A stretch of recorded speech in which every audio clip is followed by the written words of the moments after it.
नमस्कार दोस्तों, स्वागत है आपका स्टडी फॉर सिविल सर्विसेज में। देखिए, स्टडी फॉर सिविल सर्विसेज के छात्र हैं तो ये वाला टेलीग्राम जरूर ज्वाइन करके रखिए। यूट्यूब चैनल में हमारे साथ है तो भी ये वाला टेलीग्राम ज्वाइन करना बहुत ज्यादा जरूरी है। सारे नोटिफिकेशन, सारे अपडेट, सारे मोस्ट इंपोर्टेंट पिक्स, सारा रिवीजन सब कुछ यहाँ पे बताया जाता है। टेस्ट को ध्यान से अटेम्प्ट करिए और बताइए कितना स्कोर आपने किया है, कितने सही किए हैं टोटल क्वेश्चन में से। सभी लोग अपना अपना स्कोर जरूर कमेंट करिए। देखिए, ये हमारा इंस्टाग्राम का अकाउंट, आप इसको जरूर पेज को फॉलो कर लीजिए। Study for civil dot services है ये, ठीक है, ध्यान रखिएगा ये। और इसमें देखिए, अगर आप यहाँ देखेंगे हाईलाइट्स में हम लोग यहाँ पे पूरा के पूरे पिक्स एक साथ दे देते हैं जो आप कभी भी देख सकते हैं। बाकी हमारे स्टोरी पे कई सारे हम यहाँ पे डेली डालते रहते हैं। स्टोरी के लिए इस पे क्लिक करेंगे तो डेली की डेली स्टोरी रहेगी। स्टोरी लेकिन जो होती है वो 24 घंटे के लिए होती है, लेकिन हम उसको इसलिए हाईलाइट में कर देते हैं ताकि आप लोग जो है इसमें अगर एक साथ सारी किसी पीडीएफ की पिक्स देखना चाहें तो आप यहाँ देख सकते हैं। दोस्तों, समीक्षा अधिकारी के प्रीलिम्स एग्जामिनेशन के लिए ये मॉक टेस्ट पेपर नंबर 8 है और सामान्य हिंदी के प्रश्नों को हम देखने वाले हैं। कुल मिलाकर 60 प्रश्न हैं, सभी बहुविकल्पीय हैं। सेगमेंट इसमें बटा हुआ है सिलेबस के हिसाब से। तो आइए बिना देर किए शुरू करते हैं। पहला प्रश्न, यहाँ से आप देखें विलोम शब्दों से ही शुरुआत होती है। तो पहला वाला है संयमी, उदासीन, संतुष्ट। संयमी, उदासीन और संतुष्ट ये सभी समान अर्थ वाले शब्द हैं या समानार्थी हैं। इनका अर्थ एक ही होता है। संयम से रहने वाला ये हर चीज़ के प्रति उदासीन होता है, मतलब उसे बहुत ज़्यादा आवश्यकताएं नहीं होती। और संतुष्ट भी उसी को कहा जाता है। ठीक, अब इसका आपको विलोम ढूंढना है तो पेटू होगा, इप्सु होगा, मुश्ताक होगा या फिर सभी होगा। असंतुष्ट इसका कायदे से होना चाहिए या फिर असंयमी होना चाहिए, लेकिन वो यहाँ पर दिया नहीं है, बल्कि उसकी जगह पे कुछ पर्यायवाची दे रखे हैं। अब इसमें से आपको खोजना है। और पहला जो प्रश्न आप देख रहे हैं इसका राइट आंसर घ हो जाएगा, सभी इसमें होंगे। पेटू, ठीक है, पेटू क्या होता है? जो ज़्यादा भोजन करे, जितना खाए उतने में भी असंतुष्ट रहे और चाहिए होता है उसे, तो वो वाला। इप्सु यानी जिसकी कि इप्सा या जो अभिलाषा है, लालच या लालसा है, वो बहुत ज़्यादा प्रबल हो। और मुश्ताक भी उसी को कहा जाता है, तो इसका घ वाला हो जाएगा। नेक्स्ट क्वेश्चन नंबर 2 को देखिए। इसमें कहा जा रहा है कि निम्नलिखित विलोम युग्मों में से गलत की पहचान कीजिए। तो मुरादी का अर्थिक होगा, अर्थी का कामी होगा, वांछी का लिप्सु होगा या सभी गलत है, ये वाला भी हम चुन सकते हैं। तो प्रश्न संख्या 2, इसमें अगर आप देखें तो जितना है ना वो सभी गलत दिया हुआ है और इसीलिए हमें घ को चुनना पड़ रहा है। ये आपस में समानार्थी हो सकते हैं। मुरादी मतलब क्या? जिसकी कि कोई मुराद हो, अभिलाषा हो। और अर्थिक का भी वही तात्पर्य हो, जिसका कि कुछ अर्थ हो यानी मनोरथ हो। अर्थी और कामी ये दोनों समानार्थी हैं। कामना करने वाला या अर्थ करने वाला, अर्थात कामना, अर्थ का एक तात्पर्य कामना भी होता है। तो इच्छुक मतलब अभिलाषा रखने वाला व्यक्ति, उसको कहते हैं। वांछी और लिप्सु दोनों का एक ही तात्पर्य है, वांछा करना या लिप्सा करना, मतलब उस चीज़ की आसक्ति करना। तो एक तरह से देखा जाए तो ये सभी आपस में समानार्थी, इसमें विलोम कुछ भी नहीं है। इसके बाद तीसरे नंबर के प्रश्न को देखिए। कदरे और कुमुद दिया है। इसमें विलोम युग्मों में से आपको गलत की पहचान करनी है। तो कदरे का दिया है कुमुद, कफन खसोट का दिया है करमट्ठा, सूम का दिया है सोम और सभी। बताइए इसमें से होगा क्या? और क्वेश्चन नंबर 3 का जो राइट आंसर है वो इसमें से घ हो जाएगा। जितने दिए हैं वो सभी गलत है। कदर्य का मतलब क्या होता है? बुरा कार्य या जो कुकर्म होता है उसको कहा जाता है। कुमुद का भी वही शाब्दिक अर्थ होता है। ठीक है, वैसे कुमुद जो है वो जो सफ़ेद कमल होता है उसके लिए भी संबोधन होता है, लेकिन यहाँ दोनों का जो तात्पर्य है वो एक है, मतलब बुरे काम से तात्पर्य। कफन खसोट और करमट्ठा का मतलब क्या होता है? जो मक्खी चूस होते हैं, आखिरी नंबर के जो कंजूस होते हैं उनके लिए इस्तेमाल होता है। सूम ये कंजूस के लिए यूज ही होता है। और सोम का मतलब भी कंजूस होता है। सोम का मतलब चंद्रमा भी होता है और सोम का मतलब कंजूस भी होता है। तो ये सब समानार्थी हैं, विलोम नहीं। इसके बाद आगे बढ़ते हैं। प्रश्न संख्या 4 को देखिए। पुण्यात्मा, इस शब्द के लिए आपको विलोम ढूंढना है। तो वैसे तो पापात्मा होगा, मतलब जिसके अंदर पाप हो ऐसी आत्मा। यहाँ पर दिया हुआ है कितव, विलोम आपको ढूंढना है, ध्यान दीजिएगा। कितव दिया है, उठंगल दिया है और आड़क दिया है। सभी का विकल्प भी है। बताइए इसमें से कौन सा होगा? तो इसे अगर देखा जाए तो इसका भी घ होगा। कितव मतलब पापी मनुष्य, जो कि कोई भी पुण्य न संचित किया हो बल्कि पाप की पूरी गठरी इकट्ठा किया हो, उसको कहा जाता है। उठंगल भी उसी को कहा जाता है, आड़क भी कहा जाता है। तो इसमें सभी सत्य हैं। इसके बाद 5वें नंबर के प्रश्न को देखिए। सत्य विलोम युग्म का आपको चयन करना है, अर्थात इसमें जितने दिए हैं उसमें से सही कौन सा है। तो यहाँ दिया है पापधी और पापिष्ट, असित और कौवा, शाबर और विश्वकद्रु, सभी गलत हैं, ये भी दिया हुआ है। तो बताइए। और 5वें का जो सही उत्तर है वो इसमें से हो जाएगा इसका घ वाला। पापधी और पापिष्ट दोनों का मतलब क्या होता है? जो एकदम पापी मनुष्य होता है, आखिरी स्तर का पापी होता है, उसको कहते हैं पापिष्ट और पापधी। असित और कौवा दोनों का मतलब होता है काला। कौवा जो शब्द है ना, इसका शाब्दिक अर्थ होता है काला, उसके रंग के आधार पर नाम रखा गया। ठीक, तो ख वाला जो है ये आपस में समानार्थी है, विलोम है ही नहीं है। और शाबर और विश्वकद्रु का भी मतलब होता है वही पापी, अधर्मी, अनाचारी, यही इसी से तात्पर्य होता है। तो इसमें जितने हैं वो सभी गलत है। ये सब पर्यायवाची हो सकते हैं, विलोम नहीं हो सकते। इसके बाद प्रश्न संख्या 6 को देखिए। मनोनीत ये शब्द है ना, इसके लिए आपको उचित विलोम की तलाश करनी है। तो अनचीता होगा, अलीक होगा, द्विष होगा या फिर सभी होगा। यहाँ जो शब्द हैं उन्हें ध्यान से एक बार देख लीजिएगा। और इसका जो राइट आंसर है वो घ हो जाएगा, मतलब सभी। यहाँ देखिए मनोनीत का मतलब क्या होता है, जिसे कि अपने मन से हमने चुन लिया है, मनोनीत कर लिया है, मन से उसे स्वीकारा है, तो उसके बदले में हो जाएगा अनचीता यानी अनचाहा। अलीक मतलब भी होता है अनचाहा। द्विष मतलब भी होता है जिसकी की वांछा या कामना न की गई हो या जिसे नियुक्त न किया गया हो। तो इस प्रकार से ये जितने हैं वो सभी इसके विलोम। नेक्स्ट क्वेश्चन नंबर 7 को देखिए। विलोम युग्मों में से जो सही है उसकी पहचान आपको करनी है। तो कैरव का दिया है नीठव, युधान का दिया है रिपु, विप्रिय का दिया है सुप्रिय और विद्विष का दिया है विद्वेषी। अब बताइए कि इसमें से होगा क्या, मतलब कोई एक सही है और वो कौन सा है। तो इसका हो जाएगा विप्रिय का सुप्रिय। देखिए प्रिय शब्द जो है उसमें आपने 2 उपसर्ग जोड़ दिए। प्रिय मूल शब्द है, प्रिय का मतलब प्यारा, अब उसमें आपने सु जोड़ दिया, तो सु उपसर्ग जिसके साथ लगता है उसके गुण में वृद्धि कर देता है, ये आपने जाना होगा। और अगर आपने वी लगा दिया तो विप्रिय का मतलब क्या होता है, जो प्रेम करने योग्य ना हो या जो प्रिय ना हो, ये प्रिय के अर्थ को क्या करता है, उलट देता है। तो सुप्रिय जो है वो उसके मतलब सु जो है वो उसके अर्थ को बढ़ाता है और वी जो है वो उसके अर्थ को और बुरा कर देता है। तो यहाँ दोनों एक दूसरे के विलोम है, इसमें कोई दिक्कत नहीं। बाकी जितने हैं वो गलत हैं। युधान और रिपु ये दोनों क्या है, समानार्थी हैं, दोनों का अर्थ होता है दुश्मन। कैरव और नीठव का मतलब होता है निष्ठुर, जो संग दिल या पत्थर दिल होता है उसको कहा जाता है। और विद्विष और विदेशी ये दोनों जो है ये द्वेष भाव या ईर्ष्या से संबंधित है, तो दोनों समानार्थी, इसमें एकमात्र यही वाला विलोम। इसके बाद 8वें नंबर के प्रश्न को देखिए। असुर या दैत्य ये शब्द है ना, इसका पर्यायवाची शब्द होता है जातुधान। ठीक है, यहाँ पर्यायवाची बता दिया गया जातुधान, लेकिन इसका विलोम आपको बताना है। तो अर्थ होगा इलाही होगा, अम्बरोका होगा या फिर सभी होगा। तो असुर या दैत्य का क्या होता है, देवता, मूल रूप से हम लोग यही कहते हैं, दैत्य और दानव इस प्रकार से। तो दैत्य और दानव जो होते हैं इनका अपोजिट क्या हो जाएगा, देव हो जाएगा। अब यहाँ पर देव का आपको समानार्थी या पर्यायवाची खोजना है, तो दिया हुआ है अर्थ, इलाही, अम्बरोका और सभी। इसमें सभी हो जाएंगे। अर्थ भी देवताओं को कहा जाता है, अर्थ शब्द का अर्थ धन भी होता है, मतलब भी होता है और देवता भी होता है। इलाही उन्हीं को कहा जाता है, इलाही जो शब्द है ये अरबी का शब्द है। और उसके बाद अम्बरोका यानी अंबर के अंदर जो निवास करने वाले व्यक्ति हैं, मतलब उनका बसेरा वहाँ पर है, तो उनको कहा जाता है। तो देवता जो है वो आकाश में रहते हैं ऐसा माना जाता है। तो इसमें जितने हैं वो सभी सत्य।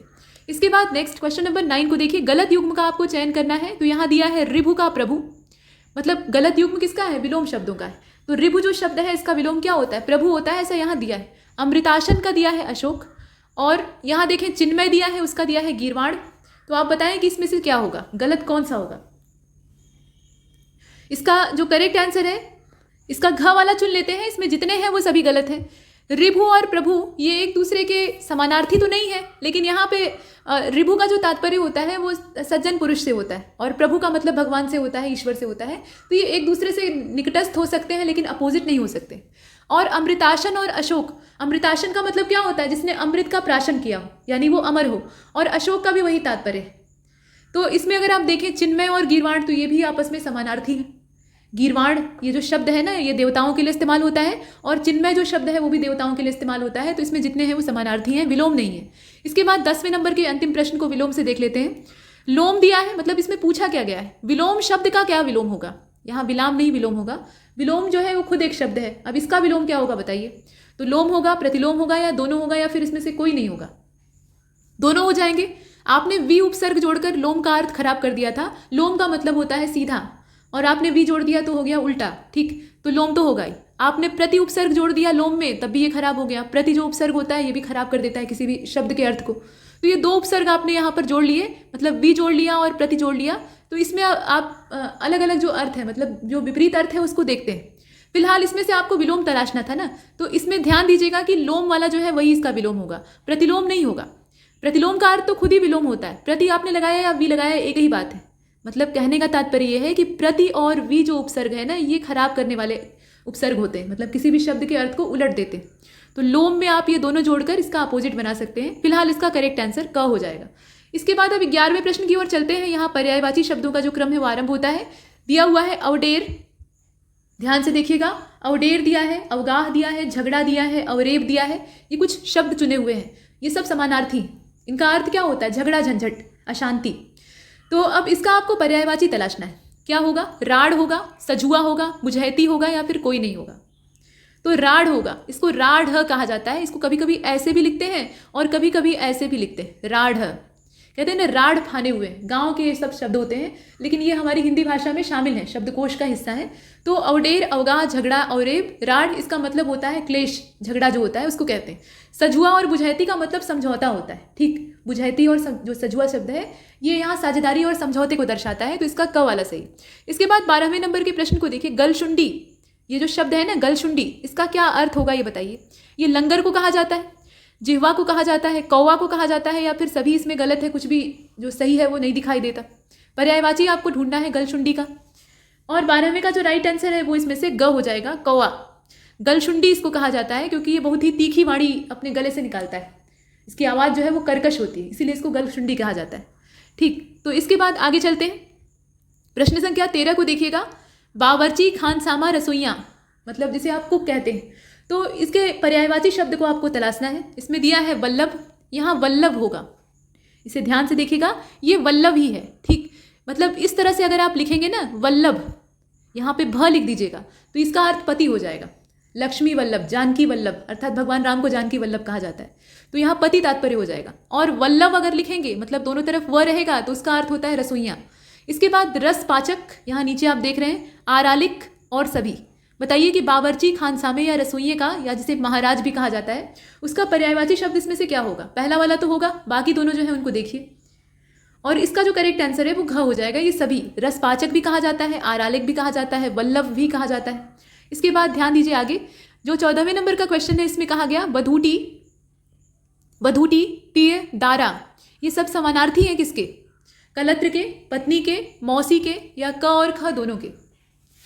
तो कलत्र पत्नी को ही कहा जाता है, तो यहाँ दोनों हो जाएगा, यानी क और ख यहाँ दोनों सही है। मौसी यहाँ कहाँ से आ गई, मौसी जो है उनको जाने देते हैं। ठीक, कलत्र और पत्नी ये दोनों जो है इनको वधूटी भी कहा जाता है, दारा भी कहा जाता है, तीय भी कहा जाता है। इसके बाद नेक्स्ट क्वेश्चन नंबर 15, डाहुक जो शब्द है इसका उचित अर्थ आपको बताना है, मतलब पर्यायवाची ढूंढना है। तो डाहुक किसको कहते हैं, कोकिल को कहते हैं, मतलब कोयल को कहते हैं। काक अर्थात कौवे को कहते हैं। बटेर को कहते हैं, एक चिड़िया होती है। चातक जो है वो भी एक चिड़िया होती है, उसको चक्रवाक कहा जाता है। तो बताइए इसमें से कौन सी चिड़िया का नाम है डाहुक, मतलब उसका पर्याय है। और इसका जो क वाला है वही सही है। इसकी जो आवाज़ है ना वो विरहड़ी या जो विरहड़े प्रेमी होते हैं, मतलब प्रेम में चोट खाए आशिक होते हैं, उनको और ज़्यादा चोट पहुंचाती है। बसंत ऋतु में जब कोयल कूकती है तो उनकी जो काम वासना है वो जागृत हो जाती है, तो वो कहते हैं कि डाह रही है, यानी हमें सता रही है। ठीक, तो इसलिए डाहुक कहा गया, कोयल को कहा जाता है। इसके बाद आगे चलते हैं, प्रश्न संख्या 16 को देखिए, वैभवशाली, अमीर, अयाची, अयाची मतलब क्या, जिसे याचना न करनी पड़े, अर्थात उसके पास पहले से ही बहुत ज़्यादा दौलत है, तो ये धनी का ही पर्यायवाची। अब इसका आपको कुछ और पर्याय इसमें से ढूंढना है। तो अर्धपति, यहाँ देखें, ये असल में अर्थपति होना चाहिए था, यहाँ अर्धपति लिखा हुआ है, अर्थपति होगा। अर्थ मतलब होता है संपदा और इसका पति अर्थात स्वामी। ठीक, जरदार, दोनों सही हैं, दोनों गलत हैं, तो दोनों सही हैं। जरदार आपने पिछले टेस्ट में भी देखा था, अमीर आदमी को कहा जाता है, तो दोनों इसमें एकदम परफेक्ट है, अर्थपति होगा और जरदार होगा। इसके बाद 17वें नंबर के प्रश्न को देखें, रहबर और रहनुमा, इनका अर्थ क्या होता है। इमाम होता है, दिग्दर्शक होता है, अगुआ होता है, या फिर सभी होता है, बताइए। तो जो 17वां प्रश्न है इसका राइट आंसर हो जाएगा सभी। इमाम, दिग्दर्शक, अगुआ, ये सब जो है ये एक मार्गदर्शक को कहा जाता है। ठीक है, रास्ता दिखाने वाला या जो पथ प्रदर्शक होता है उसके लिए हम लोग रहबर का इस्तेमाल करते हैं, रहनुमा का इस्तेमाल करते हैं, इमाम शब्द का इस्तेमाल करते हैं, दिग्दर्शक भी उसी को कहते हैं, दिशा का दर्शन कराने वाला, और अगुआ यानी आगे आगे चलकर रास्ता दिखाने वाला, ये भी उसी के लिए इस्तेमाल होता है, तो इसमें घ हो जाएगा। इसके बाद इसमें जो 18वें नंबर का क्वेश्चन है उसको देखिए, ककुभ, ये शब्द देख रहे हैं, इसका मतलब क्या है। अलंग मतलब होता है, या यहाँ देखें और भी शब्द दिए हुए हैं, और कुछ शब्द तो आपस में मिलते जुलते हैं। देखिए यहाँ अलंग को दूसरे ढंग से लिखा है, यहाँ दूसरे ढंग से लिखा है। आजकल यही प्रचलन में है, लेकिन लिखने का सही तरीका क्या होता है, अ लिखते हैं, ल लिखते हैं, उसके बाद अंग्या लिखते हैं और उसके नीचे ऐसे ग लगा देते हैं, या तो अंग्या में हलंत लगाइए। कुल मिलाकर दोनों एक ही शब्द है। इसके बाद दिशा दिया है, तो बताइए अलंग और दिशा में से होगा क्या, इसका मतलब क्या होता है। तो अलंग और दिशा का मतलब भी एक ही होता है, अर्थात दिशा, डायरेक्शन को कहा जाता है ये सब। तो ककुभ, अलंग और दिशा ये आपस में पर्यायवाची हैं और इसका हम घ वाला चुन लेते हैं। इसके बाद 19वें नंबर के प्रश्न को देखें, बाहुबली। ठीक, बाहुबली पार्ट 1 और पार्ट 2 कंक्लूजन, तो यहाँ पर मूवी नहीं चल रही है, इसका पर्यायवाची आपको तलाशना है। तो बाहुबली का मतलब क्या है, जिसकी कि भुजाओं में बल हो। जो फिल्म है उसमें भी बच्चे का नाम बाहुबली क्यों रखा जाता है, आपने एकदम शुरुआत में देखा होगा, शिवगामी देवी का वो अंगुली पकड़ लेता है, छोड़ता नहीं है, मतलब छुड़ाना आसान नहीं होता है, तो काफ़ी मजबूत भुजाएं रहती हैं, इसलिए बाहुबली। अब यहाँ पर पुंस और पराक्रमी दिया है, वाशकल दिया है और सभी दिया है, बताइए इसमें से कौन सा इसका पर्यायवाची होगा। और इसमें अगर देखा जाए तो इसका राइट आंसर हो जाएगा, पहले देख लीजिए, ये सभी होगा। देखिए पुंस भी उसी को कहा जाता है, पराक्रमी भी कहा जाता है, वाशकल भी कहा जाता है। मतलब ऐसा योद्धा जो कि अपनी बाहुबल पे, अपनी भुजाओं पर विश्वास रखता हो, यानी सामर्थ्यवान हो। जब विश्वास रखेगा तो इसका मतलब क्या है कि उसकी भुजाएं बहुत मजबूत हैं, उसके हाथों में ताकत। तो मनुष्य की वास्तविक ताकत उसके हाथों में ही होती है, ये सही बात है। तो बाहुबली इसका सही जो घ वाला है वो हो जाएगा। इसके बाद 20वें नंबर के प्रश्न को देखिए, कंवल या पीलिया रोग। कंवल को ही पीलिया रोग कहा जाता है। कंवल एक कमल को भी बोलते हैं, लेकिन यहाँ जो पीलिया रोग है यानी जॉन्डिस है उसकी बात हो रही है। तो आप बताइए कि इसका पर्यायवाची क्या होगा। पीलिया रोग को और क्या कहते हैं? कपिंजल कहते हैं, पांडुरोग कहते हैं, आंत्रशोथ कहते हैं, या फिर क और ख अर्थात कपिंजल और पांडुरोग कहते हैं, बताइए। और 20वां जो आप देख रहे हैं ना, इसका राइट आंसर इसमें से हो जाएगा ग वाला, माफ कीजिएगा, इसका जो राइट आंसर है इसमें से इसका ख वाला हो जाएगा पांडुरोग। कंवल, पीलिया और पांडुरोग ये तीनों शब्द जो हैं ये एक दूसरे के समानार्थी हैं। इसका मतलब होता है वही पीलिया की जो बीमारी होती है, लिवर में गड़बड़ी आ जाती है और उसके बाद पूरा शरीर जो है वो पीला हो जाता है। क्यों पीला होता है वो मेडिकल साइंस है। यहाँ पर हिंदी के शब्द हम देख रहे थे। कपिंजल का अच्छा मतलब क्या होता है? तो कपिंजल का मतलब होता है मस्तिष्क शोथ। मतलब जो दिमाग होता है ना, ऐसे मस्तिष्क, उसके चारों ओर एक झिल्ली होती है, उसकी सुरक्षा के लिए आवरण होता है, उसी में इन्फेक्शन हो जाता है विषाणु का तो सूजन आ जाती है। और बाद में जब गहरा वहाँ रोग हो जाता है तो जगह जगह छेद बनने लगता है। तो इस प्रकार की स्थिति होती है तो उसको कपिंजल कहते हैं। घातक रोग होता है, मनुष्य अंत में मृत्यु को प्राप्त हो जाता है। आंत्रशोथ का मतलब क्या होता है? ये आंतों का क्षय रोग होता है। जो हमारी आंतें होती हैं उनमें लगने वाला ये टीबी का रोग यानी क्षय रोग होता है। तो इसमें कुछ नहीं होगा, सिर्फ पांडु रोग होगा। इसके बाद आगे चलते हैं, प्रश्न संख्या 21 को देखिए। यहाँ से वाक्यांश के लिए एक शब्द का क्रम आरंभ होता है। तो इसमें कहा गया रह रह कर धीरे धीरे हिलने या कांपने की जो क्रिया होती है उसको क्या कहा जाता है? मतलब रुक रुक कर कांप रहा है। तो इसे कपकपी कहेंगे, जड़ैया कहेंगे। जड़ैया जो शब्द है, जाड़ा लगता है तो आदमी कांपने लगता है। और यहाँ देखें ये इंगन लिखा हुआ है, ये कहेंगे, या फिर स्पंदन कहेंगे, बताइए। तो कपकपी जो है वो लगातार होती है, ठीक है, उसमें कांपने की जो क्रिया होती है वो लगातार ऐसे ऐसे होती है जब तक होती है। जड़ैया का मतलब क्या है? जाड़ा लग रहा है तो उसमें भी लगातार कांप रहे हैं। लेकिन इंगन जो शब्द होता है ना, इसका मतलब होता है कि रह रह कर धीरे धीरे हिल रहा है या कांप रहा है। मतलब रुक रुक कर वो प्रक्रिया हो रही है और धीमी गति से हो रही है, तो इसका ग वाला सही है। स्पंदन का मतलब एक क्रमवार तरीके से उठने और गिरने वाली जो प्रक्रिया होती है, सांसों का स्पंदन, इसका ग सही था। इसके बाद नेक्स्ट, अदालत में पक्ष और विपक्ष दोनों की बातें सुनकर सत्य असत्य का निर्णय करने की जो प्रक्रिया होती है उसको क्या कहा जाता है? उसे इनफिलास कहा जाता है, अधिगम कहा जाता है, फैसला कहा जाता है, या फिर सभी कहा जाता है। तो फैसला तो निसंदेह कहा जाएगा, लेकिन बाकी तो दोनों जो शब्द दिए हैं उसको देख लीजिए एक बार। और इसका जो राइट आंसर है वो घ हो जाएगा। ये सब कुछ कहते हैं, इनफिलास भी कहा जाता है और अधिगम भी कहा जाता है, फैसला तो कहते ही हैं, घ वाला हो जाएगा। ठीक, निर्णय सुनाया न्यायाधीश ने। इसके बाद 23वें नंबर के प्रश्न को देखें, जिसने प्रयत्न करके कार्य या उद्देश्य को सिद्ध कर लिया, प्रयास किया था और उससे कार्य या उद्देश्य सिद्ध हो गया, तो ऐसे व्यक्ति को क्या कहेंगे? अर्धुक कहेंगे, सिद्धकामी कहेंगे, प्रयत्न साधी कहेंगे, या फिर कोई नहीं होगा, बताइए। और 23 का जो राइट आंसर है वो क हो जाएगा। सिद्धकामी यानी अपनी कामनाओं को सिद्ध करने वाला, ये व्यक्ति इसका तात्पर्य होगा। लेकिन क वाला जो है ना, अर्धुक, अर्धुक का मतलब होता है ऐसा व्यक्ति जिसने कि प्रयास करके अपने उद्देश्य को सिद्ध किया हो। एग्जैक्टली यही शब्द होगा। इसके बाद नेक्स्ट क्वेश्चन नंबर 24, धातु का बना हुआ पतला सूचीबाण जो कि विषबुझा होता था उसे कहा जाता था। सूचीबाण, ये पिछले टेस्ट में मैंने बताया है कि बड़े बारीक होते थे, मतलब किसी चीज़ की आंख को भी भेद सके, चिड़िया की चोंच के अंदर जाकर प्रहार कर सके, कुत्ते के मुंह में भरे जा सके, इस प्रकार के महाभारत काल के बाण होते थे, उनको सूचीबाण कहा जाता था। एकलव्य जो था वो द्रोणाचार्य के कुत्ते के, मतलब द्रोणाचार्य ने एक शिकारी कुत्ता पाल रखा था जो कि राजकुमारों के साथ साथ रहता था और उन्हें धनुर्विद्या की शिक्षा देने में वो मदद करता था, मतलब वो शिकार को पकड़ कर लाता था, ये तात्पर्य था। तो एकलव्य ने क्या किया कि बाण चलाकर उस कुत्ते का पूरा मुंह भर दिया सफाई से। तो इस प्रकार की चीज़ें हैं, ये सूची बाण होते हैं, बारीक होते हैं, लेकिन उनके नोक पर विष लगा दिया जाता है। तो इस प्रकार का जो बाण होता है उसको क्या कहा जाता है? शिखंडी कहा जाता है, नाग पुष्पक कहा जाता है, ताम्रचूड़ कहा जाता है, या कुलंग कहा जाता है, बताइए। तो 24 जो आप देख रहे हैं इसका हो जाएगा क वाला, शिखंडी कहा जाता है। ठीक, शिखंडी जो संबोधन है ना, ये मोर के लिए भी इस्तेमाल होता है। और महाभारत के ही समय में, मतलब द्वापर युग में, एक मतलब अर्ध पुरुष जो व्यक्ति था, मतलब वो पिछले जन्म में स्त्री था और इस जन्म में भी उसके अंदर स्त्रीयोचित गुण रहते हैं। द्रौपदी का वो भाई रहता है, तो उसके ऊपर फिर भीष्म पितामह जो है वो प्रहार नहीं करते हैं, वो कहानी है, तो उसको भी शिखंडी कहा जाता है। लेकिन इसका तात्पर्य यहाँ सूची बाण से भी होता है जो कि विषबुझा हो। ठीक, और नाग पुष्पक का मतलब क्या होता है? ये कोहड़े को कहा जाता है, कोहड़े का पर्यायवाची है। ताम्रचूड़ किसको कहते हैं? तो ताम्रचूड़ जो है वो मुर्गे को कहते हैं। कुलंग मतलब जो कुल नाशन व्यक्ति हो उसको कहा जाता है, कुल का लांछन। इसका क वाला हो जाएगा। इसके बाद आगे चलते हैं, प्रश्न संख्या 25 को देखिएगा। 1000 फणों वाला सर्प, मतलब एक ऐसा सर्प है जिसके कि 1000 फन है और जिसके फन पर या जिसके कि मस्तक पर पृथ्वी टिकी हुई है। ये पौराणिक मान्यता है। तो इसका एक शब्द में अर्थ क्या होगा बताइए। 1000 फन उस सर्प के पास है और उसके फन पे ही पृथ्वी जो है वो टिकी हुई है, ऐसा माना गया है। तो ये शेषनाग को कहा गया है, धरणीधर को कहा गया है, सहस्त्र फन को कहा गया है, या कोई नहीं, बताइए। तो 25 का जो राइट आंसर है, ध्यान से पहले देखिए, इसका करेक्ट आंसर क्या होगा, धरणीधर। देखिए शेषनाग धरणीधर का ही समानार्थी है, लेकिन हमें एग्जैक्टली इस शब्द के मुताबिक शब्द को चुनना है, माफ कीजिएगा, इस वाक्य के मुताबिक शब्द को चुनना है। वाक्य में जिस प्रसंग के हिसाब से नाम लिया जाए ना, उसी प्रसंग के हिसाब से आपको शब्द चुनना है।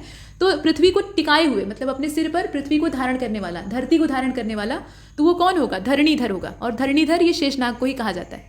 इसके बाद नेक्स्ट क्वेश्चन नंबर 26, 10 शताब्दियों का जो समूह होता है उसको क्या कहा जाता है।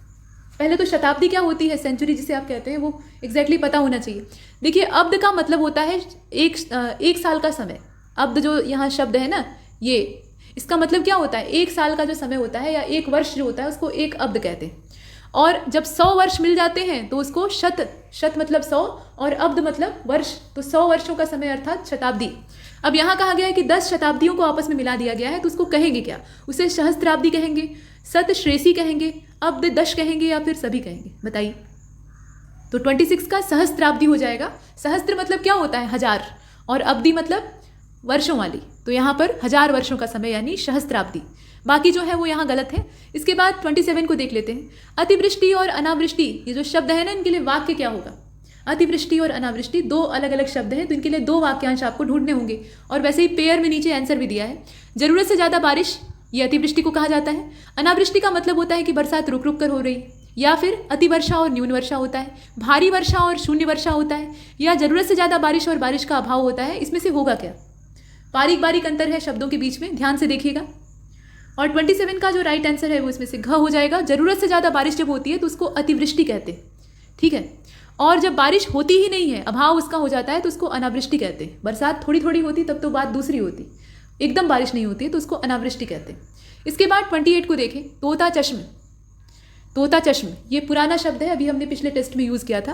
तो इसका मतलब क्या होता है, अवसरवादी या दलबदलू को कहा जाता है, बेवफा को कहा जाता है, तोते की तरह आंखें फेर लेने वाला जो होता है उसको कहा जाता है। आपने तोता पाला होगा या तोते को नज़दीक से देखा होगा, तो उसे आप बुलाइए ना तो वो अपना बोल ओल के और आंखों को घुमा लेगा, पलक झपका झपका के देखेगा, बड़ा इंटरेस्टिंग होता है।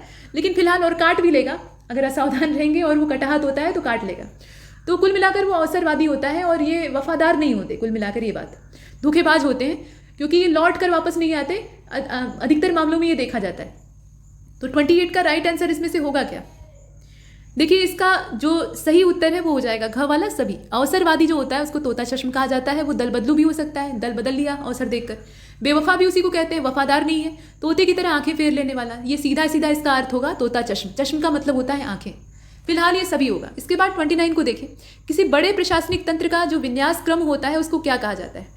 कोई बड़ा जो है वो एडमिनिस्ट्रेटिव सिस्टम है, उसमें एक विन्यास क्रम व्यवस्थित किया गया है, सीक्वेंस बनाया गया है, तो उसको कहेंगे क्या, अमल गुजारी कहेंगे, सिलसिला कहेंगे, निज़ाम कहेंगे, या फिर कुछ नहीं कहेंगे इसमें से।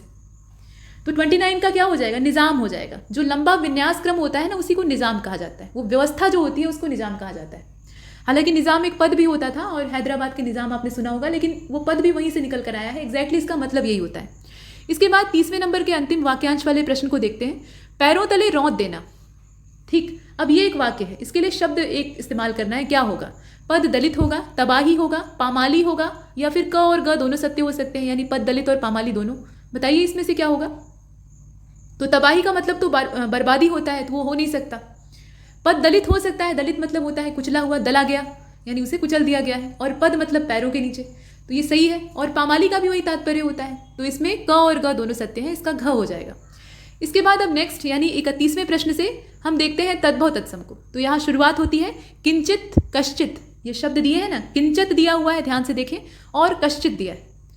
अब ये तत्सम शब्द है, देखकर मालूम हो रहा है। अब इसमें तद्भव शब्द इसके लिए क्या होगा बताइए। तो इनका मतलब क्या होता है ओवरऑल ये देखना है। तो कुछ होता है, कितना होता है, कौन होता है, या इसमें से कोई नहीं होगा, बताएं।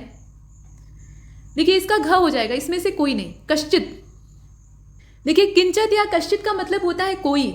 यहाँ पर कोई का जो विकल्प है वो दिया नहीं था। कुछ, कितना और कौन, ये जो संबोधन है ना, ये इस्तेमाल नहीं होंगे। इसका अर्थ क्या होता है, कोई। तो इसका घ चुन लेते हैं। इसके बाद 32वें नंबर के प्रश्न को देखें। निम्नलिखित तद्भव तत्सम युग्मों में से सही का चयन आपको करना है। तो यहाँ दिया है कक्कड़, ध्यान से देखिएगा, कक्कड़ दिया है, और उसका दिया है करकर, ठीक इस प्रकार से दे रखा है। इसके बाद कुपच दिया है और उसका कर्षण दिया है, कोश दिया है और मतलब यहाँ जो तालब विषय है वो है और यहाँ मूर्धन्य विषय का इस्तेमाल किया है। तो बताएं इसमें से क्या सही होगा। और 32वें का जो राइट आंसर है वो क हो जाएगा, मतलब कक्कड़ और करकर जो दिया है ना वो सही। ये जो पथरीला जगह या पथरीला स्थान होता है उसको कहा जाता है कक्कड़, कंकड़ीला, और उसका जो शुद्ध रूप है मतलब तत्सम रूप है वो करकर होता है। बाकी जितने हैं वो गलत है। कुपच्चे का कुपाच्य होता है, ठीक है, ये इसका शुद्ध रूप है। कर्षण जो है ये कसैले को कहा जाता है। कोश और कोश जो दिया है ये इसमें गड़बड़ है। इसके बाद नेक्स्ट आगे चलते हैं। 33वें को देखिए, इसमें कहा गया कि निम्नलिखित में से तद्भव तत्सम युग्मों में से गलत का चयन आपको करना है। तो किनकी का कणिका होता है, कटहल का कंठफल होता है, कंकड़ का करकर होता है और कोई नहीं, बताइए। तो 33 इसका जो राइट आंसर है वो घ हो जाएगा। इसमें तो सभी सही है। किनकी या कणिका जो अनाज के कण होते हैं ना, टुकड़े, छोटे छोटे टुकड़े, उसको कहा जाता है। कटहल को कंठफल कहते हैं, उसको आप देखेंगे तो चारों ओर जो जैक फ्रूट होता है उसमें कांटे होते हैं। और कंकड़ को करकर कहा जाता है, अभी पीछे आपने देखा था, तो इसका घ वाला हो जाएगा, इसमें कुछ भी गलत नहीं। इसके बाद 34वें को देखते हैं, कर्तव्य। कर्तव्य का तत्सम आपको ढूंढना है, मतलब कर्तव्य शब्द जो है वो तत्सम है असल में, इसका तद्भव आपको ढूंढना है। तो क्या होगा, कारज होगा, करतूत होगा, करनी होगा या फिर सभी होगा। देखिए 34 का जो राइट आंसर है वो करतूत हो जाएगा। कर्तव्य भी होता है और करतूत भी होता है, ये दोनों जो है ये तद्भव शब्द है, इनका शुद्ध रूप है कर्तव्य। इसके बाद आगे बढ़े। कारज मतलब क्या होता है, कार्य, और करनी मतलब कर्म। नेक्स्ट क्वेश्चन नंबर 35, कच्छ वनस्पति क्षेत्र। ध्यान से देखें, कच्छ वनस्पति क्षेत्र गुजरात की संपदा है। कच्छ का रण, नमक का रेगिस्तान, ये आप देखें। अब इसमें बताइए कि तत्सम शब्द जो दिया है इसका तद्भव क्या होगा। मतलब जो कच्छ शब्द है ना वो तत्सम शब्द है असल में, इसका तद्भव आपको तलाशना है। तो कक्ष होगा, इस प्रकार से लिखा जाएगा, या कछार होगा, या कोछार होगा, या मैंग्रोव होगा। मैंग्रोव भी यहाँ आ गया। तो जो 35वां है ना इसका राइट आंसर, इसमें से देख लीजिए, कछार हो जाएगा। कुछ लोग जो है वो पर्यावरण पढ़कर आए रहेंगे, इन्वायरमेंट, तो वो मैंग्रोव पर लगा देंगे कि भैया वहाँ मैंग्रोव वनस्पतियाँ हैं, अभी हमने फॉरेस्ट रिपोर्ट अभी हाल फिलहाल की पढ़ी थी, तो वही लगा देते हैं, सही होगा। ऐसा नहीं है, ये हिंदी है ना, तो इसमें आपको तद्भव तत्सम के रूप में ही देखना है, ये कछार हो जाएगा। इसके बाद आगे चलते हैं। कक्ष मतलब क्या होता है, कमरा। कोछार कोई शब्द नहीं होता है और मैंग्रोव ये पर्यावरणीय शब्द है। 36वें को देखिए, कदुष्ण। ये शब्द आप देख रहे हैं, कदुष्ण, ये अर्ध तद्भव रूप में, मतलब अर्ध तत्सम या अर्ध तद्भव आप इसे कहिए। अब इसका आपको बताना क्या है, ध्यान से देख लीजिए। कहने का तात्पर्य यह है कि ये जो कदुष्ण शब्द है ये अर्ध तद्भव रूप में किस प्रकार का दिखाई देगा, या इसका जो अर्थ है वो तद्भव रूप में किस प्रकार का दिखाई देगा, ये आपको तलाशना है। तो कदम्ब होगा, कद्दू होगा, कुनकुना होगा, या कई होगा। कदुष्ण तो कुनकुना होगा। असल में कदुष्ण जो शब्द है ये अर्ध तत्सम है खुद ही, ये पूर्ण तत्सम नहीं है। लेकिन इसको अगर आप अलग अलग करके देखें तो कद मतलब होता है थोड़ा, कहते हैं ना कदाचित, थोड़ा सा, मतलब थोड़ी की मात्रा उसमें रहती है। तो कद, और उसके बाद उष्ण, उष्ण मतलब गर्म, तो थोड़ा सा गर्म, अर्थात कुनकुना या गुनगुना जो होता है उसको कहते हैं। इसके बाद नेक्स्ट क्वेश्चन नंबर 37 को देखिए। काटी शब्द का काटी शब्द जो है वो तद्भव है, इसका तत्सम आपको तलाशना है। तो करती होगा, कर्त्री होगा, काठी होगा, या फिर सभी होगा। और 37 का जो आप देख रहे हैं राइट आंसर इसमें से हो जाएगा, देख लीजिए पहले, कर्त्री हो जाएगा, ठीक है। काटी या कर्त्री, काटने वाली जो चीज़ होती है, खासतौर पे कैंची के लिए इस्तेमाल होता है, उसको कर्त्री कहते हैं। इसके बाद नेक्स्ट यहाँ देखें 38, कांच किस प्रकार का शब्द है। कांच जो है ये देशी, विदेशी, तद्भव, तत्सम, इसमें से है क्या। इसका करेक्ट आंसर हो जाएगा तद्भव। कांच होता है, कांच जो है ना वो यहाँ देख रहे हैं आप, इस प्रकार से लिखा हुआ है, तद्भव शब्द है, कांच होता है असल में। इसके बाद नेक्स्ट क्वेश्चन नंबर 39, कलेवा, कलाई, कीड़ा, कठपुतली, ये शब्द है ना, कलेवा, कलाई, कीड़ा, कठपुतली, सभी क से है। इसमें ये किस प्रकार के शब्द हैं ये आपको बताना है। ये तद्भव शब्द है, अर्ध तत्सम है, विदेशी है, या अपभ्रंश है, बताइए। तो जो 39 है इसका राइट आंसर इसमें से हो जाएगा क वाला, ये तद्भव शब्द है। कलेवा, कलाई, ये सब जो है ये तद्भव शब्द के तौर पे इस्तेमाल होते हैं। इसके बाद नेक्स्ट क्वेश्चन नंबर 40, कज्जल शब्द का उचित तत्सम आपको चुनना है। तो काज होगा, काजल होगा, काजू होगा, या फिर सभी गलत है, ये भी हो सकता है। और इसका जो राइट आंसर है वो काजल हो जाएगा। कज्जल का जो तद्भव रूप होता है, असल में यहाँ उल्टा लिख दिया है, यहाँ पे तत्सम नहीं होना चाहिए था, तद्भव होना चाहिए था। मतलब आपको देखना ये है, कज्जल जो है वो तत्सम शब्द है, इसका आपको तद्भव ढूंढना है, तो काजल हो जाएगा। काज और काजू जो है ये नहीं होंगे इसमें से। इसके बाद आगे चले, प्रश्न संख्या 41 को देखिएगा। इसमें कहा जा रहा है कि विशेषण और विशेष्य का यहाँ से क्रम स्टार्ट होता है। आपको गिनकर बताना है कि कितने विशेष्य इसमें। विशेष्य उन पदों को कहा जाता है जो कि संज्ञा अथवा सर्वनाम होते हैं, और उनकी विशेषता बताने वाले जो शब्द या पद होते हैं उन्हें विशेषण कहा जाता है। ये सामान्य सी बात है। तो ये कविता दी है, मतलब काव्य पंक्ति दी है, इसमें से आपको विशेष्यों की संख्या अर्थात संज्ञा और सर्वनामों की संख्या गिननी। कविता कुछ इस प्रकार से है, मैं चक्र सुदर्शन आज धरूं, गांडीव अगर तू तानेगा, तब भी शायद ही कर्ण आज आतंक हमारा मानेगा। ये कौन कह रहा है, ये आप देखकर समझ सकते हैं। मैं चक्र सुदर्शन आज धरूं, अर्थात भगवान श्री कृष्ण जो है वो कह रहे हैं कि अगर आज मैं सुदर्शन चक्र को भी धारण कर लेता हूं और अर्जुन तुम अगर गांडीव को भी तान लेते हो, यानी एकदम लेकर तैयार हो जाते हो, तब भी कर्ण जो है वो हमसे डरने वाला नहीं है, क्योंकि आज उसका दिन है। आज वो एकदम सिर पर कफन बांध कर आया है और लड़ रहा है, ये चीज़। अब आपको ये बताना है कि इसमें विशेष्य कितने, तो पहले गिन लीजिए। ये तो विकल्प है, यहाँ दिया हुआ है, घ वाला विकल्प है जिसमें कहा है कि सभी गलत है। देखिए इसमें गिनते, तो मैं पहले दिया है ना, ये सर्वनाम है, एक हो गया। उसके बाद चक्र, सर्वनाम जो होता है वो विशेष्य होता है, चक्र क्या है, ये संज्ञा है, तो ये दूसरा हो गया। इसके बाद सुदर्शन, ये तीसरा हो गया, मतलब ये तीनों इसमें संज्ञाएं, ये दोनों संज्ञाएं हैं और ये सर्वनाम है। आज शब्द जो है वो अव्यय है, ये ना तो संज्ञा है, ना सर्वनाम है, ना क्रिया है, ये अव्यय है, तो इसको छोड़ देते हैं। धरू, ये क्रिया है, धरू मतलब क्या, धारण करना, तो ये क्रिया हो गई, इसको भी छोड़ देते हैं। इसके बाद गांडीव अगर तू तानेगा, गांडीव जो है ये भी नाम है, धनुष का नाम है, तो ये संज्ञा हो गई, 4 विशेष्य मिल गए। इसके बाद अगर जो शब्द है ये एक तरह का संयोजन है, इसको आप कंजक्शन कहते हैं, तो ये भी इसमें नहीं आएगा, मतलब विशेष्य में तो नहीं गिना जाएगा, इसको छोड़ देते हैं। इसके बाद तू जो है वो सर्वनाम है, तो एक और विशेष्य हमें प्राप्त हो गया। इसके बाद और जोड़ लेते हैं, तो इसमें आप देखें तानेगा क्रिया है, तो उसको भी जाने देते हैं। तब भी शायद ही कर्ण आज आतंक हमारा मानेगा, तो तब भी ये अव्यय है, शायद जो है वो भी अव्यय है। और कर्ण जो है ये नाम है, व्यक्ति का नाम है, तो इसमें आप देखिए ये संज्ञा है, ये भी एक विशेष्य के तौर पे दिखाई देगा। आज जो है वो अव्यय है, तो उसको छोड़ देते हैं। आतंक जो है वो संज्ञा शब्द है, तो उसको जोड़ लेते हैं। हमारा मानेगा, हमारा जो है वो सर्वनाम है, तो वो भी जुड़ेगा। और मानेगा ये क्रिया है, तो इसको छोड़ देते हैं। अब गिन लीजिए कितने हुए, 1 2 3 4 5 6 7 8, कुल मिलाकर विशेष्यों की संख्या कितनी है, 8 है। अब इसमें खोजिए जरा, देखिए 8 विशेष्य हैं कहीं पर, नहीं दिया है, तो इसका घ वाला चुन लेते हैं। विशेष्यों की संख्या यहाँ पर 8। इसके बाद आगे बढ़ते हैं, ऐसे ही विशेषण गिनने के लिए रहेगा तो उसको भी गिन लेंगे। हर शब्द को अलग अलग लिख लीजिए और उसके बाद उस शब्द पर विचार करिए कि वो है क्या, संज्ञा है, सर्वनाम है कि क्या है। अलग लिख लेंगे तो समझ में बेहतर आएगा। इसके बाद प्रश्न संख्या 42 को देखिए, यहाँ भी एक कविता की छोटी सी पंक्ति है और उसमें से आपको विशेष्यों की संख्या गिननी। पीछे हमें क्या करना था, यहाँ भी विशेष्य गिनने थे और यहाँ भी विशेष्य ही गिनने। तो इसमें देखकर बताइए, पहले कविता को देख लीजिए। माँ कह एक कहानी, राजा था या रानी। ये यशोधरा और राहुल के बीच का संवाद है। यशोधरा जो है वो गौतम बुद्ध की पत्नी रहती है और राहुल उनका पुत्र रहता है। जिस रात को राहुल का जन्म होता है उसी रात गौतम बुद्ध अपना घर छोड़कर चले जाते हैं 29 वर्ष की अवस्था में। और जब राहुल बड़ा होता है तो वो अपनी माता से प्रश्न पूछता है कि पिता कहाँ पर हैं और पिता के बचपन की कहानियाँ या उनका जो युवावस्था का क्रम था उस समय वो क्या क्या करते थे वो हमें बताओ। तो वही कहानी सुनाने के लिए कह रहा है, यशोधरा से जिद कर रहा है। ये मैथिली शरण गुप्त जी का काव्य है और इसमें यशोधरा की व्यथा को दर्शाया गया है कि गौतम बुद्ध तो सन्यासी हो जाते हैं, कटोरा लेकर घूमने लगते हैं, लेकिन यशोधरा का बाद में क्या होता है, तो अपनी जिम्मेदारियां छोड़कर भाग जाना यहाँ पे दर्शाया गया। बुद्ध महान हो सकते हैं लेकिन ये भी सत्य है कि उन्होंने अपनी जिम्मेदारियों का त्याग कर दिया था। खैर देखिए यहाँ पे राजा था या रानी। अब बताइए इसमें से विशेष्य कौन सा है, तो 42वें को देख लीजिए, इसमें कौन कौन सा होगा। माँ जो शब्द है ये स्त्रीलिंग है और संज्ञा है, ठीक है, तो पहला हमें विशेष्य मिल गया। कह एक कहानी, कह जो है वो क्रिया है, कहना। एक क्या है, ये विशेषण है। एक जो है वो संख्यावाचक विशेषण है तो इसको भी जाने देते हैं, विशेषण हमें नहीं चाहिए। कहानी जो है वो स्त्रीलिंग है और संज्ञा है, तो एक और विशेष्य हमें मिल गया। राजा था या रानी, तो था और या यहाँ पे अव्यय की तरह से इस्तेमाल हो रहे हैं, लेकिन राजा जो शब्द है ये क्या है, विशेष्य है, मतलब संज्ञा है, और रानी जो है वो विशेष्य है। तो इसमें कुल मिलाकर कितने विशेष्य हुए, 4। और इसमें 4 कहीं दिया है, 0 दिया है, 1 दिया है, 2 दिया है और कोई नहीं दिया है, तो कोई नहीं वाले को चुन लीजिए। वैसे संख्या कितनी है, 4। इसके बाद आगे चलते हैं, प्रश्न संख्या 43 को देखिए। इच्छा शब्द से बनने वाले विशेषण, इच्छा क्या है, वो विशेष्य है, उससे बनने वाला विशेषण आपको तलाशना है। तो ऐच्छिक होगा, इक्षु होगा, इष्ट होगा या क और ग दोनों होगा। तो इसमें अगर आप देखें तो क और ग दोनों होगा, ऐच्छिक भी होगा और इष्ट भी होगा, लेकिन इक्षु नहीं होगा। इक्षु का मतलब जानते हैं क्या होता है, गन्ना, उसको कहा जाता है इक्षु, और उसी का बिगड़ा रूप है ईख, गन्ने को ईख भी कहा जाता है, तो वो अलग हो जाएगा। ऐच्छिक और इष्ट जो है ये इच्छा शब्द से बनने वाले 2 विशेषण हैं, तो हम घ वाले को चुन लेते हैं। 44वें को देखिए, इसमें से जो विशेषण विशेष युग में है गलत का चयन आपको करना है।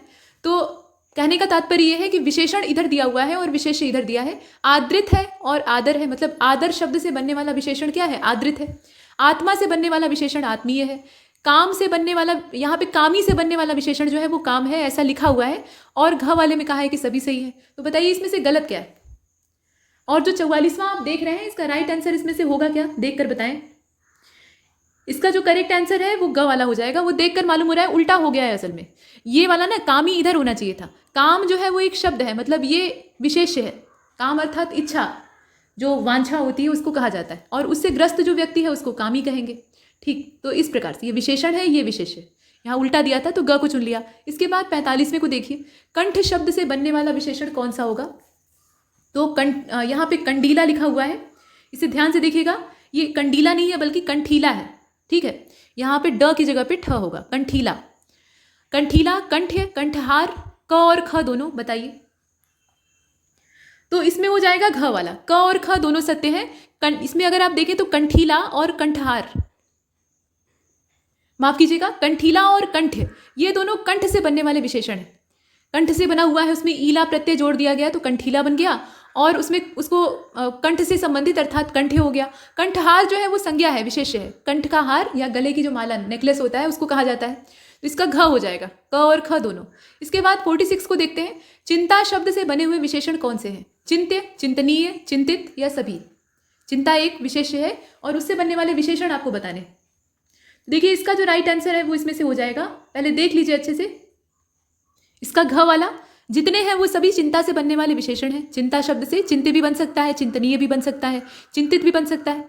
नेक्स्ट क्वेश्चन नंबर 47 को देखते हैं। यहाँ पर सही युग्म की आपको तलाश करनी है, यानी विशेषण विशेष्य दिया हुआ है, विवाद्य और विवादी दिया है। ठीक है, विवादी जो शब्द है उसी से बनाया हुआ है विवाद्य, वियोगी से वियुक्त बनाया गया है, विस्तीर्ण से विस्तृत बनाया गया है, ऐसा दिया हुआ है। और कोई भी इसमें से सही नहीं है, ये भी दिया है। तो बताइए कि सही कौन सा है? ये है 47, और इसका जो करेक्ट आंसर है वो घ हो जाएगा। इसमें से कोई भी जो है वो सत्य नहीं है। असल में हम लोग विशेषण विशेष युग्म को देख रहे हैं। कभी कभी क्या होता है कि युग्म में दोनों विशेषण दे देता है या दोनों विशेष दे देता है, तो भी गलत हो जाता है। यहाँ देखें, विवाद्य और विवादी, ये दोनों विवाद से बनने वाले विशेषण हैं, दोनों विशेषण। वैसे ही वियुक्त और वियोगी, ये दोनों जो है ये वियोग से बनने वाले विशेषण, दोनों विशेषण हैं। यहाँ विस्तृत और विस्तीर्ण, ये विस्तार से बनने वाले विशेषण हैं। विस्तार जो शब्द होता है वो संज्ञा होता है, उसी से बनाया गया है विस्तृत और विस्तीर्ण। तो इसमें कोई भी सत्य नहीं है, जितने हैं वो सभी विशेषण दे रखे हैं, युग्म तो इसमें है ही नहीं है। इसके बाद 48वें को देखिए, वंदनीय।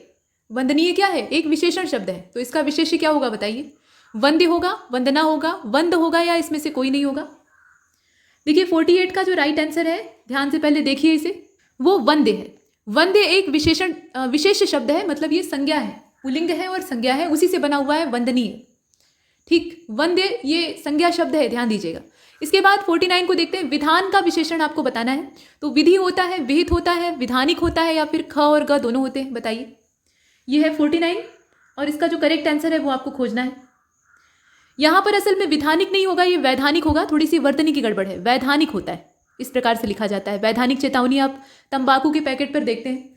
तो बताइए, और 49 का जो राइट आंसर है वो घ हो जाएगा। इसमें ख और ग दोनों सत्य हैं। विहित और विधानिक मतलब वैधानिक, विहित और वैधानिक ये विधान शब्द से बनने वाले विशेषण है। विधि एक अलग चीज़ है, ठीक है, विधि जो है वो दूसरा चीज़ है, मतलब ये विशेष है खुद। इसके बाद आगे चलते हैं, 50वें नंबर के प्रश्न को देखें। गलत की तलाश आपको करनी है, और इसमें गलत किस आधार पर देखेंगे तो वही विशेषण विशेष युग्म है। वियोग से बना हुआ है वियुक्त, स्वादु से बना हुआ है स्वाद, छीड़ से बना हुआ है क्षय, इस प्रकार से लिखा है, और कोई नहीं इस प्रकार से। तो इसमें क्रम देखने की आवश्यकता नहीं है, बस आप ये देखें कि एक विशेषण होना चाहिए, दूसरा विशेष्य होना चाहिए। तो इसमें सही है अथवा नहीं। स्वाद से स्वादु बना, वियुक्त और वियोग जो है ये आपस में विशेषण विशेष्य हो गए, ठीक है। वियोग क्या है, ये विशेष्य हो गया, और वियुक्त उसका विशेषण हो गया। उसी प्रकार से क्षय और छीण हो गया। तो कोई भी इसमें से गलत नहीं है, पेयर जो है वो एकदम परफेक्ट है। इसके बाद अब नेक्स्ट वर्तनी वाला जो क्रम है वो शुरू होता है। 51 से लेकर 60 अंत तक यही रहेगा। यहाँ सही वर्तनी वाला शब्द आपको तलाशना है। तो दिया हुआ है पिशाचिनी, जगत जननी, दृष्टव्य, दृष्टव्य नहीं लिखा है, द्रष्टव्य लिखा है, और गरुड़ लिखा है, बताइए। और 51 जो आप देख रहे हैं, इसका राइट आंसर इसमें से हो जाएगा द्रष्टव्य, एकमात्र वही सही। द्रष्टव्य जो लिखा है ना यही सही। पिशाचनी होता है, मतलब यहाँ पे पिशाचनी ऐसे लिखेंगे, ये तालव्य श रहेगा और च रहेगा, फिर नी रहेगा, च पे कोई मात्रा नहीं रहेगी। तो यहाँ लगा दिया है वो गलत हो गया है। जगत जननी होता है, द लगाते हैं ना, इसको दोनों को जोड़ देते हैं। और नहीं तो ऐसे ही लिखना है तो बीच में डैश लगाइए, फिर समास के रूप में लिखिए, वो काम कर सकते हैं। जोड़ेंगे तो बीच में त हट जाएगा, द आ जाएगा, जगत जननी। द्रष्टव्य सही लिखा है, द्र रहेगा, दृष्टव्य नहीं होता है, ठीक। और गरुण ऐसे नहीं लिखते, गरुण नहीं होता है, गरुण होता है, इस प्रकार से लिखा जाता है। बड़े ऊ की मात्रा होती है, ये बड़ा ऊ होता है। तो इसका ग वाला सही। इसके बाद नेक्स्ट क्वेश्चन नंबर 52 को देखिए। गलत वर्तनी वाला शब्द इसमें से कौन सा है? तो गौवें लिखा हुआ है, त्रिकाल लिखा है, दांत लिखा है, दांत लिखा हुआ है। यहाँ अनुस्वार का इस्तेमाल किया गया है, उसको ध्यान दीजिएगा। और सभी गलत है, ऐसा भी इसमें हो सकता है। तो इसका घ ही होगा, सभी गलत है इसमें। गौवें नहीं होता है बल्कि गायें होता है, आप जानते हैं। त्रिकाल ऐसे नहीं लिखा जाता है, त्र ऐसे लिखा जाता है और ये इस तरह से लिखा जाता है त्रिकाल। दांत ऐसे नहीं लिखते हैं। अनुस्वार और चंद्रबिंदु में अंतर क्या होता है वो आपने देखा था। ये जो अनुस्वार आप लगाएंगे ना, इसमें नाक का भरपूर उच्चारण करेंगे तो दांत हो जाएगा। और दांत कोई शब्द नहीं होता है, दांत होता है। हल्का सा उच्चारण करते हैं, मतलब नाक का कम इस्तेमाल करते हैं, मुंह का ज़्यादा इस्तेमाल करते हैं। तो ये चंद्रबिंदु यहाँ लगना चाहिए था और लगा दिया है बिंदु, तो इसलिए गलत हो गया। घ होगा, इसका चुनेंगे। इसके बाद आगे चलते हैं। मृत्युंजय, ये जो शब्द है ना, भगवान शिव को कहा जाता है मृत्युंजय। तो इसमें इसकी शुद्ध वर्तनी आपको चुननी है। कैसे लिखेंगे? यहाँ जो लिखा है वो गलत है, अब इसको सही करना है। देखने में भले सही लग रहा है, इस प्रकार से लिखा जाएगा। य पे बिंदु रहेगा, या मृत्युंजय होता है, या मृत्युंजय इस प्रकार से लिखेंगे, मतलब दोनों न जो है वो आधे रहेंगे, यहाँ लगेंगे। या फिर कुछ इस प्रकार से लिखा जाएगा, बताइए। तो जो 53 है इसका राइट आंसर इसमें से हो जाएगा ग वाला, मृत्युंजय। और ये असल में देखिए यहाँ पे थोड़ा सा करेक्शन कर लीजिएगा, ये इस प्रकार से लिखा हुआ है मृत्युंजय, ये इया है, ठीक है, मृत्युंजय। इसको सही कर लीजिए। इसको लिखने का तरीका क्या होगा? यहाँ जो इया है वो लगेगी, उसके बाद ज रहेगा, फिर य रहेगा। इस प्रकार से लिखेंगे मृत्यु और उसके बाद मृत्युंजय, ऐसे लिखा जाएगा। तो ये तरीका सही है, लेकिन इसमें बताया गया है, ये लिखा सही नहीं है। तरीका यही होगा, इया जो है वो आधी रहेगी। तो इसके बाद आगे चलते हैं, सही तरीका जानिए बस। नेक्स्ट क्वेश्चन नंबर 54, कौन सा वर्तनी के लिहाज से गलत है जरा बताइए। महाज्ञ गलत है, शिरोपीड़ा गलत है, सर्वज्ञ गलत है, माफ कीजिएगा सर्वश्र लिखा है, और सभी गलत है, ऐसा भी दिया है। तो 54 का घ हो जाएगा, इसमें जितना दिया है वो सब गलत है। महोज्ञ होता है, शिरोपीड़ा नहीं होता है बल्कि शिरः पीड़ा होता है, और सर्वस्व ऐसे नहीं लिखा जाता है, मतलब ये जो तरीका है ये गलत है। स्व ऐसे लिखते हैं, श्र नहीं होता है। तो इसमें जितने हैं वो सभी गलत है। इसके बाद 55वें नंबर के प्रश्न को देखते हैं। यहाँ पूछा गया है कि शुद्ध वर्तनी युक्त कौन सा शब्द है, इसे देखिएगा। और इसका जो राइट आंसर है इसमें से कौन सा होगा? बकायदा दिया है, बंगला दिया है, श्रीमती दिया है और सभी दिया है। शुद्ध वर्तनी वाला शब्द आपको तलाशना है, 55वां। इसका घ हो जाएगा, सभी सही दिया है, ठीक है। बकायदा, बंगला और श्रीमती तथा सभी जितने हैं वो सभी सही। नेक्स्ट 56 को देखिए। 56 में वाक्य दिया है। अब इसमें से अशुद्ध वाक्य का आपको चयन करना है, तो एक से ज़्यादा भी गलत हो सकता है। देखिए इसमें क्या क्या लिखा है। मेरा सामान तेरा नहीं हो सकता, तू चल मैं आता हूँ, आप महाशय आखिर हैं कौन?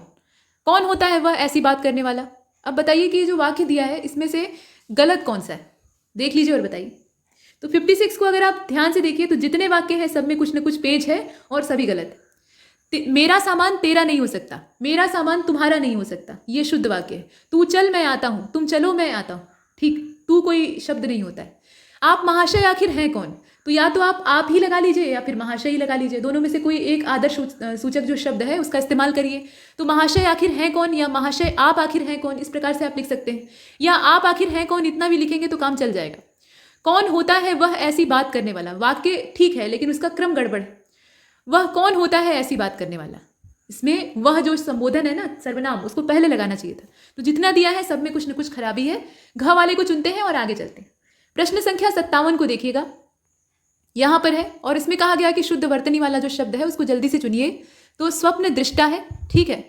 ये कुछ इस प्रकार से लिखा हुआ है, इसका जो लिखने का तरीका है उसको ध्यान से देखिए। स्वप्न दृष्टा है, इस प्रकार से लिखा जाएगा, स्वप्न और दृष्टा, ये मूर्धन्य श रहेगा, इस प्रकार से लिखेंगे।